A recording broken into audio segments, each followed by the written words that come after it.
Here's a question. When did the Roman Empire fall? If you said 476 AD, you're only half right.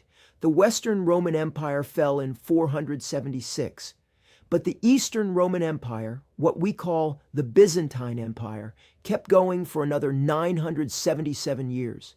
They didn't fall until 1453, when Ottoman cannons finally breached the walls of Constantinople. Think about that.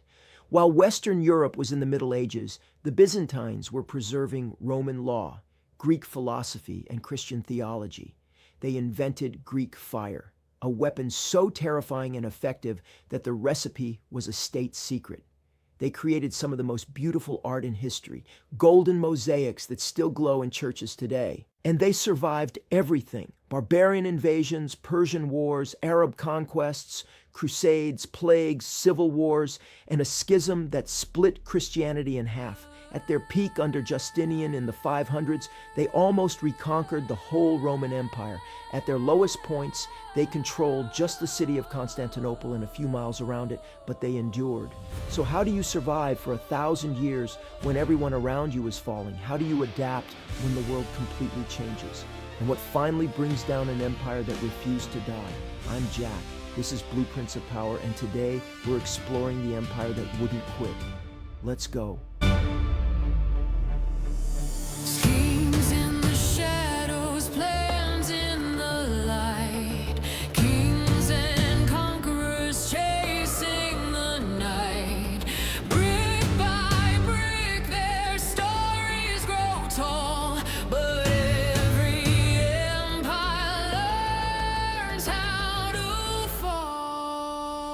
What's up, everyone? Welcome back to Blueprints of Power. I'm Jack. I'm Lily. And I'm Charlie. Today we're covering the Byzantine Empire, and I have to say, this is one of the most underrated empires in history. Why Byzantine? I thought we were talking about Rome. That's the thing. The Byzantines called themselves Romans. They never stopped. We call them Byzantine after Byzantium, the ancient Greek city that became Constantinople. But they saw themselves as the continuation of the Roman Empire. And they have a strong case. They kept Roman law, Roman government structure, and Roman military traditions for 1,000 years after the Western Empire collapsed. So they're like Rome 2.0? More like Rome evolved.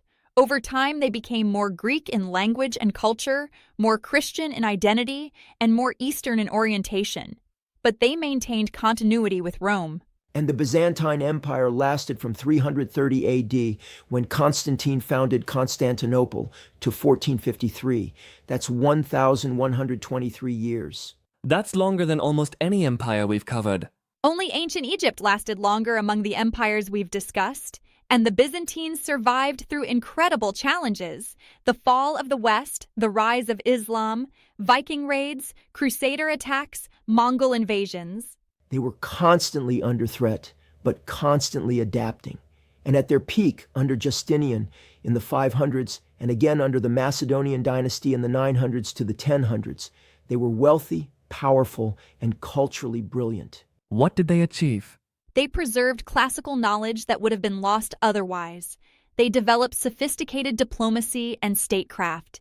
They created architectural masterpieces like the Hagia Sophia, and they were the shield that protected Europe from various invasions for centuries. So today we're covering how the Byzantine Empire formed after Rome's division, how they survived and thrived for 1,000 years, and what finally brought them down in 1453. All right, I'm excited. This sounds epic. It really is. Let's start with Constantine and the founding of Constantinople. Okay, so the story starts in the early 300s AD. The Roman Empire is in crisis. Civil wars, barbarian invasions, economic problems. In 306, Constantine becomes emperor and starts making changes. What kind of changes? Two huge ones. First, in 313, he issues the Edict of Milan, which legalizes Christianity. Christianity had been persecuted, but now it's tolerated. So Christians can worship openly? Yes. And Constantine himself converts to Christianity, though there's debate about when exactly. But his support transforms Christianity from a persecuted minority religion into the dominant religion of the empire. That's a massive shift. Enormous. And second, in 330, Constantine founds a new capital city. He chooses Byzantium, an ancient Greek city on the Bosporus Strait between Europe and Asia, and rebuilds it as Constantinople, the city of Constantine. Why there? Perfect strategic location. It's on a peninsula, so it's defensible. It controls the strait between the Mediterranean and the Black Sea, so it controls trade. And it's closer to the wealthy eastern provinces and the Persian frontier, where the real threats are. So Rome's not the center anymore. Rome is still important symbolically, but Constantinople becomes the new power center. And when Constantine dies in 337, his successors continue developing Constantinople. What happens to the Western Empire? That's the key thing. In 395, Emperor Theodosius I divides the Roman Empire between his two sons. Arcadius gets the east with Constantinople, Honorius gets the west with Rome. So now there are two Roman empires? Officially, it's still one empire with two administrative halves, but in practice, they're separate, and the West immediately starts declining. Why does the West decline faster? Several reasons. The West faces more barbarian pressure. Goths, Vandals, Huns. The Western economy is weaker. The Western armies increasingly rely on barbarian mercenaries who aren't loyal. What about the East? The East is wealthier. Egypt, Syria, and Anatolia are rich provinces. The East has stronger defenses and better diplomacy. And crucially, the East bribes or deflects barbarian invaders toward the West. Wait, they're sending the barbarians to attack the West? Sometimes, yes. It's ruthless but effective. And in 476, the Western Roman Empire officially ends when the last Western emperor is deposed. So that's when Rome falls? Western Rome falls. But the Eastern Empire keeps going, and they still see themselves as the Roman Empire. They just happen to be the only part left. So what do? They survive and adapt. And in 527, one of the greatest Byzantine emperors comes to power, Justinian I. What makes Justinian great? Justinian has enormous ambitions. He wants to reconquer the West and restore the Roman Empire to its former glory. And for a while, he almost succeeds. How? His general, Belisarius, is a military genius. Between 533 and 554, Byzantine armies reconquer North Africa from the Vandals, Italy from the Ostrogoths, and parts of Spain from the Visigoths. So they're rebuilding the empire? For a moment, yes. The Mediterranean becomes almost a Roman lake again, but the conquests are expensive and hard to hold. Meanwhile, Justinian does other important things.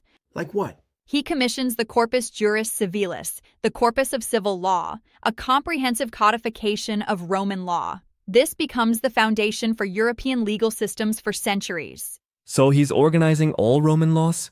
Organizing, updating, and systematizing them. It's one of the most important legal documents in Western history. What else? He builds the Hagia Sophia, the Church of Holy Wisdom, in Constantinople. It's completed in 537 and is an architectural marvel.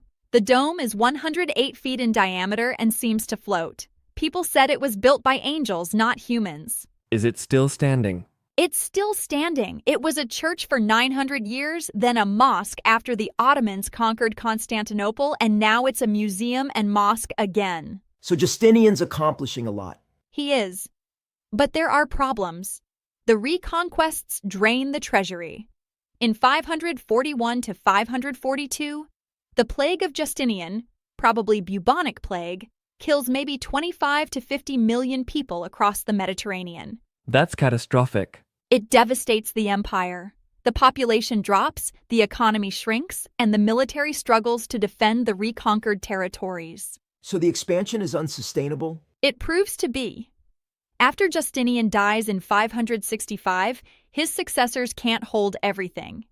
Italy falls to the Lombards. North Africa is isolated. The empire contracts. They lose what Justinian gained? Most of it. But the core, Anatolia, the Balkans, Constantinople, survives, and that becomes the Byzantine heartland.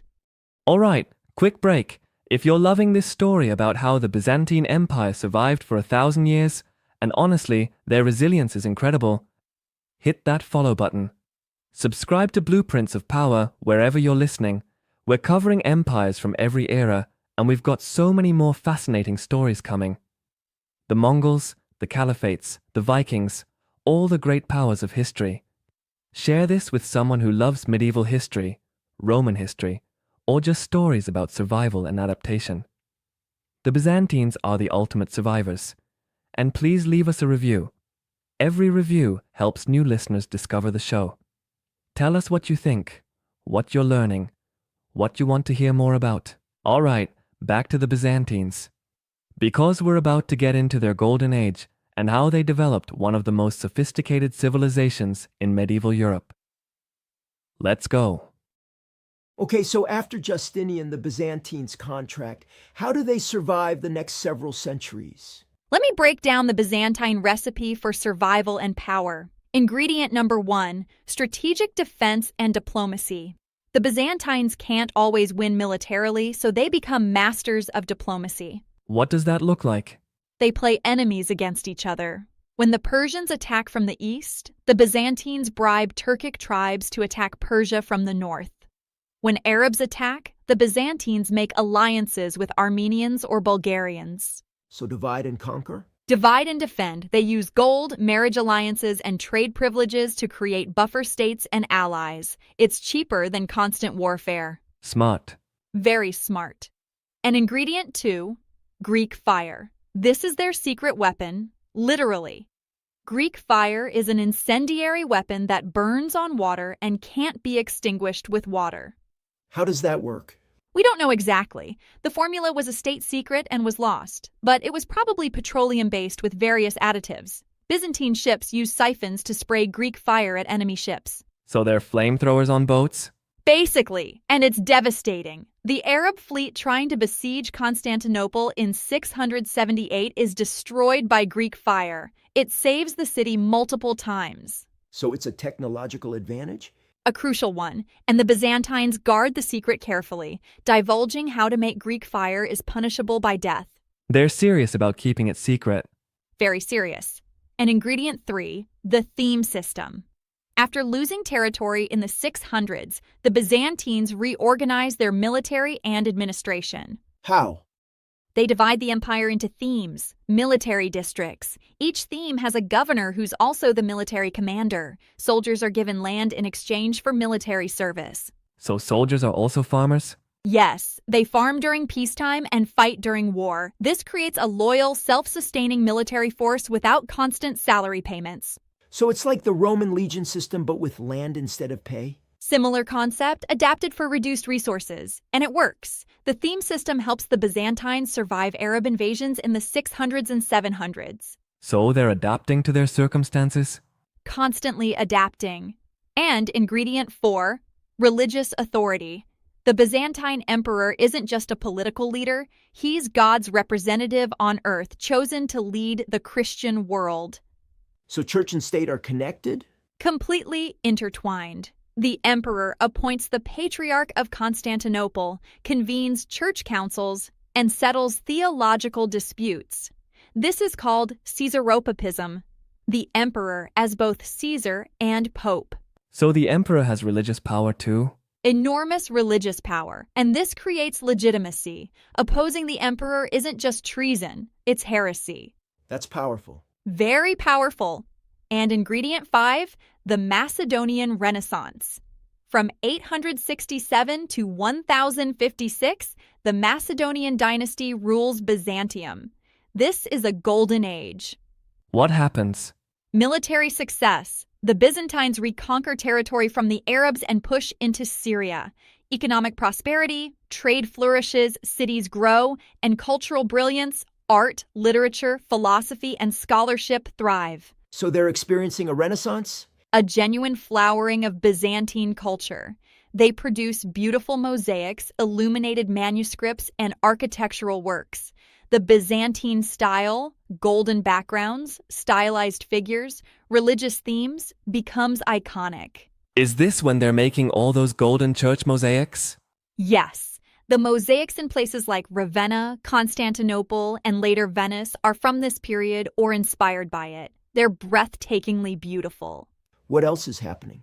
Ingredient 6, education and scholarship. The Byzantines preserve classical Greek and Roman texts that would have been lost otherwise. They copy manuscripts, maintain libraries, and educate elites in classical philosophy, rhetoric, and science. So they're keeping ancient knowledge alive? They're the bridge between the ancient world and the medieval world.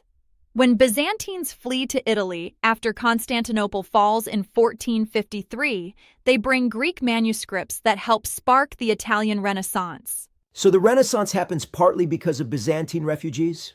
Partly, yes. Byzantine scholars teach Greek to Italian humanists and share texts that had been lost in Western Europe. That's a huge contribution to history. Enormous. And ingredient 7, trade and wealth.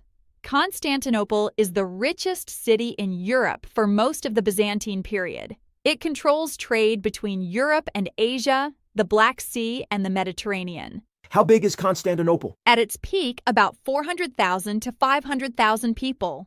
For comparison, medieval Paris had maybe 200,000 and London had 50,000. So it's twice the size of Paris? At least, and it's filled with markets, churches, palaces, aqueducts, baths. It's the jewel of the medieval world.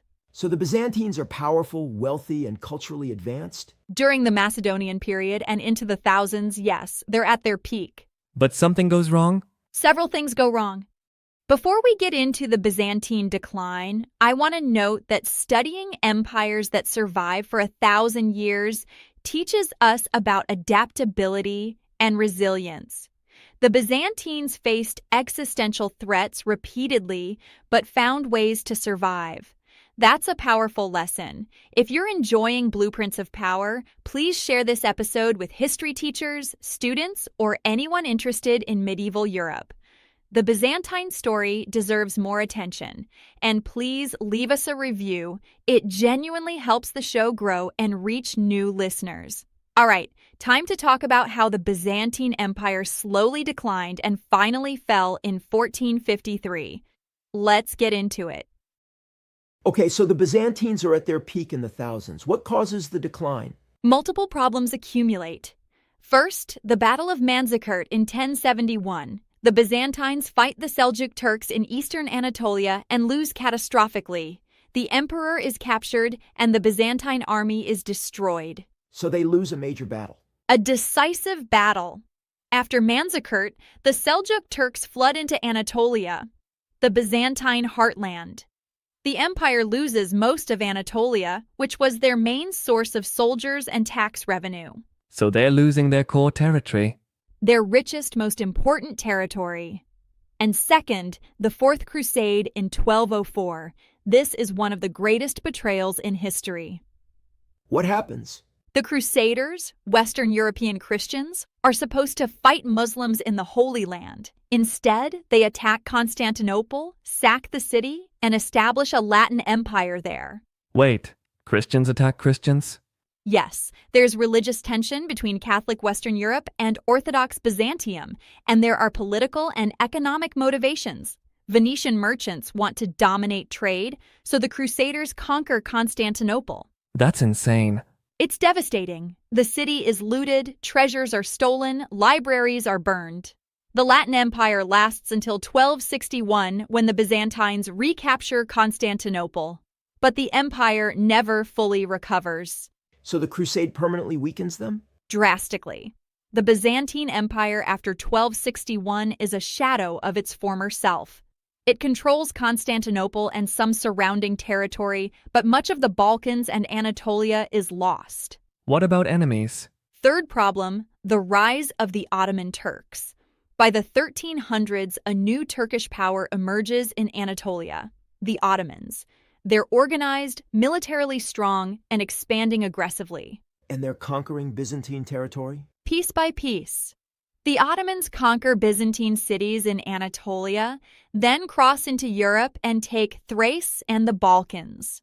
By the early 1400s, the Byzantine Empire is just Constantinople and a few surrounding areas. So they're down to one city? Essentially. And fourth, economic decline. Trade increasingly bypasses Byzantine ports. The Venetians and Genoese control Mediterranean trade. Constantinople is no longer the wealthy commercial hub it once was. So they're broken, surrounded? Broke, surrounded, and desperate. They appeal to Western Europe for help, but the West demands religious submission, that the Orthodox Church accept Catholic authority. Do they? Some Byzantine leaders consider it, but the population rejects it. There's this famous saying from a Byzantine official, "Better the Sultan's turban than the Pope's tiara." So they prefer Ottoman rule to Catholic control? They prefer independence, but many Byzantines distrust the Catholic West more than they fear the Muslim Ottomans. What happens? In 1453, Sultan Mehmed II of the Ottoman Empire decides to conquer Constantinople. He brings a massive army, perhaps 80,000 troops, and, crucially, enormous cannons. The walls of Constantinople are famously strong, right? The Theodosian walls protected the city for 1,000 years, but Mehmed's cannons are game changers. Designed by a Hungarian engineer, they fire balls weighing over 1,000 pounds. That's insane firepower. The cannons slowly batter the walls. The Byzantine defenders, maybe 7,000 soldiers, including foreigners who volunteered, fight desperately. The last Byzantine emperor, Constantine XI, fights alongside his men. Does he survive? He dies in battle. On May 29, 1453, after a 53-day siege, Ottoman troops breach the walls and flood into the city. Constantine XI removes his imperial insignia and charges into the enemy ranks. His body is never definitively identified. That's tragic and heroic. It's the end of the Roman Empire, 1,480 years after Augustus founded it. Constantinople becomes Istanbul, capital of the Ottoman Empire. What's the Byzantine legacy? Enormous. They preserved Greek and Roman texts that would have been lost. They influenced Islamic, Slavic, and Western European civilizations. They defended Europe from invasions for centuries. And Orthodox Christianity, which spread to Russia and Eastern Europe, carries Byzantine traditions. So even though they fell, their influence survived. Their influence is everywhere in Eastern European and Mediterranean cultures. All right, we've covered the 1,000-year survival of the Byzantine Empire. Time for lessons. What can we learn from the empire that wouldn't die? Charlie, you're first. Here's mine. Adaptation is survival. The Byzantines faced constant existential threats, but survived by constantly adapting, reorganizing the military with the theme system, developing new weapons like Greek fire, using diplomacy when military force wasn't enough. The lesson? When circumstances change, you must change too. Rigidity kills. Flexibility survives. Adapt or perish. Always. That's perfect. Mine's about the power of strategic position. Constantinople's location, controlling the strait between continents, between seas, gave the Byzantines advantages for 1,000 years. Even when weak, they remained relevant because of geography. The lesson?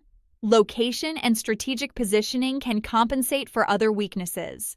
Whether it's physical geography, market position, or network effects, being at a crucial juncture creates enduring value. Position is power. Often, yes. Both excellent.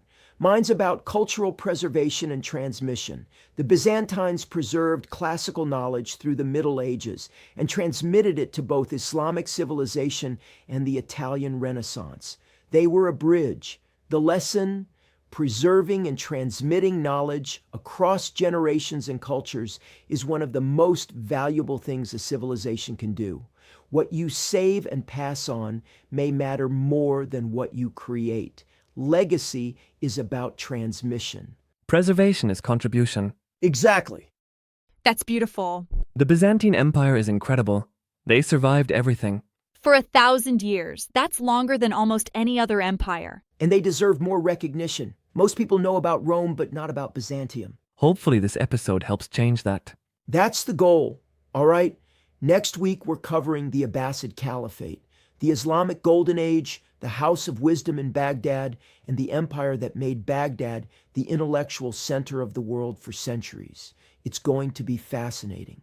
The Abbasid period is when Islamic civilization reaches its cultural and scientific peak.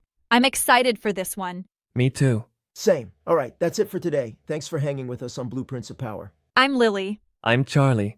And I'm Jack. And we'll see you next time. Peace out.